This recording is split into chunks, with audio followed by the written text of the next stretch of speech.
रक्षा रक्षा रक्षा रक्षा रक्षा तेरे हाथ तो मर्दों के जैसे। क्या कर रहे रक्षिता? पकड़ो तो। लेकिन पकड़ बहुत अच्छी। दबा दबा रक्षा बहुत अच्छा मसाज। बात बताओ, तू गाँव की है और गाँव की लड़कियां खेतों में ना काम करती है, तभी तो उनके हाथ सख्त होते हैं। और यहाँ की लड़कियां हुई मुई सी फूंक मारो उड़ जाए। ये तेरे हाथ पे इतनी बड़ी भाल क्यों है? बचपन से बचपन में गाँव में मुझे लोग बाल्टी बुलाते थे।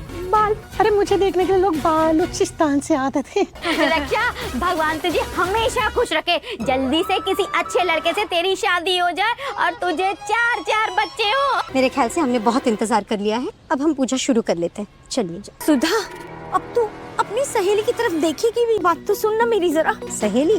तुझे सहेली कहना मतलब सहेली शब्द का अपमान है। भूल गई तू? तेरे बेटे ने मेरे बेटे की जान लेने की कोशिश की। मुझे पता है बहुत गलत किया उसने, और उसके लिए मैं तेरे सामने हाथ जोड़ के माफी मांगती हूँ। लेकिन सुधा, एक बात मैं यकीन से कह सकती हूँ, मैंने अपने आंगन में कांटे नहीं बोए थे सुधा, अच्छे ही संस्कार दिए थे मेरे बेटे।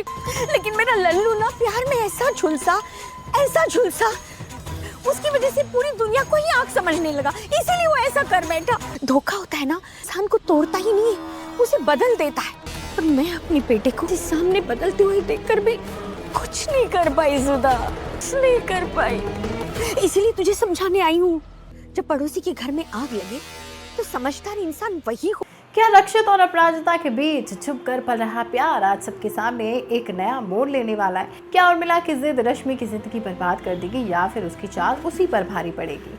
और पूजा के बीच रक्षित की एक नजर आखिर किस बड़े तूफान की तरफ इशारा कर रही है? भाई आज तुम देना साथ मिला का एपिसोड सिर्फ एक फैमिली पूजा ही नहीं बल्कि प्यार, ईगो और छुपे हुए जज्बातों की जंग के साथ देखने को मिला। एपिसोड की शुरुआत होती है जब मोहल्ले की औरतें रक्षा के आसपास बैठकर उसकी शादी और उसके नए रिश्ते को लेकर बातें कर रही होती हैं। घर के अंदर अपराजिता बड़े ही प्यार से रक्षित का कुर्ता सिल रही होती है और बाहर की बातें सुनते ही उसके चेहरे की मुस्कान खिल उठती है। ऐसा लगता है जैसे बिना कुछ कही उसने रक्षित के दिल की बात समझ ली हो। तभी घर में उर्मिला की एंट्री होती है। मालती उसे देखकर हैरान रह जाती है। हालांकि उर्मिला कहती है कि वो सिर्फ पूजा के लिए आई है, इसलिए ऐसा ना समझे कि उनके रिश्ते पहले जैसे हो जाएंगे। वहीं अविनाश आगे बढ़कर उर्मिला का आशीर्वाद लेता है और मालती प्यार से रश्मि के बारे में पूछ लेती है, लेकिन उर्मिला झूठ बोल देती है कि वो घर पर नहीं है। लेकिन असल में कुछ देर पहले ही रश्मि अपराजिता के घर जाने की जिद कर रही थी। वो बार बार कह रही थी कि उसे अपराजिता से अलग ना किया जाए, लेकिन उर्मिला को उसकी बात पर बिल्कुल रहम नहीं आता। वो रश्मि को कमरे में लॉक कर देती है ताकि वो किसी भी तरह अपराजिता से ना मिल सके और उसके घर ना जाए। पूजा की तैयारियों के बीच मालती खुशी खुशी अविनाश से कहती है कि अगले साल वो रश्मि के साथ पति पत्नी की तरह पूजा करेगा। ये बात सुनते ही उर्मिला के चेहरे पर एक अजीब सी मुस्कान आ जाती है। वो मन ही मन फैसला कर लेती कि जब तक इस घर में अपराजिता रहेगी तब तक उसकी बेटी यहाँ बहू बन के नहीं आएगी। उधर सुधा बिना रक्षित के ही पूजा शुरू करने का फैसला लेती है। चंद्रभागा उससे बात करना चाहती है, लेकिन सुधा उसकी तरफ देखना भी पसंद नहीं करती। हालांकि सुधा को अब याद है कि ललित ने रक्षित को मारने की कोशिश की थी। चंद्रभागा ललित का बचाव करते हुए कहती है कि प्यार इंसान को बदल देता है और रक्षित भी प्यार की वजह से बदल रहा है। सुधा को ये बात बिल्कुल पसंद नहीं आती, पर चंद्रभागा फिर भी एक बार सारी परेशानियों की जिम्मेदारी अपराजिता पर डाल देती है और सुधा को अपने बेटे को उससे दूर रखने की सलाह देकर यहाँ से चली जाती है।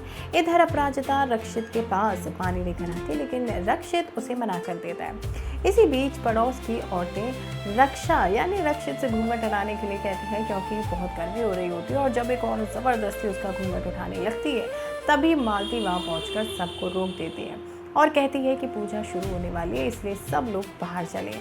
इसके बाद अपराजिता रक्षित को प्यार से उसका सिला हुआ कुर्ता देती है और कहती है कि वो कपड़े बदलकर जल्दी बाहर आ जाए। तभी विवान आकर रक्षित के नए कुर्ते को देखकर उसकी टांग खींचता है। रक्षित अचानक उस ब्रांडेड वॉच के बारे में पूछता है जो उसने विवान को गिफ्ट दी थी। विवान बताता है कि वो कहीं खो गई। बस ये सुनते ही रक्षित का गुस्सा फूट पड़ता है। हालांकि अपराजिता बीच में आकर विवान को बचा लेती है और मजाक में कहती है कि रक्षित की चॉइस बहुत फ्लैशी है। रक्षित उसकी तरफ देखकर मुस्कुरा देता है और कहता है कि उसकी असली चॉइस तो हमेशा से सिंपल और खूबसूरत रही है। अपराजिता समझ जाती है कि वो उसकी बात कर रहा है, इसलिए वो शर्मा कर बात को टाल देती है।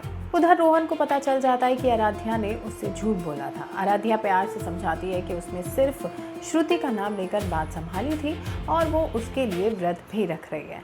अब रोहन को अपनी गलती का एहसास होता है और वो उसे माफ़ी मांगता है। वो बताता है कि उसने भी आराध्या के लिए व्रत रखा है। हालांकि आराध्या बड़ी चालाकी से उसे मिठाई खिलाकर उसका व्रत तोड़ देती है। आखिरकार पूजा शुरू होती है। मालती सबके सामने रक्षित को अपराजिता के पास बिठा देती है, जिस वजह से मोहल्ले की औरतें बातें बनाने लगती हैं। वहीं आराध्या के बगल में सीट खाली देखकर विमान भी बैठ जाता है और सभी पूजा को एंजॉय करते हैं। अब देखना होगा कि आने वाले एपिसोड में क्या कुछ नया हंगामा होने वाला है। भाई जानने के लिए चैनल को सब्सक्राइब जरूर कर लीजिए।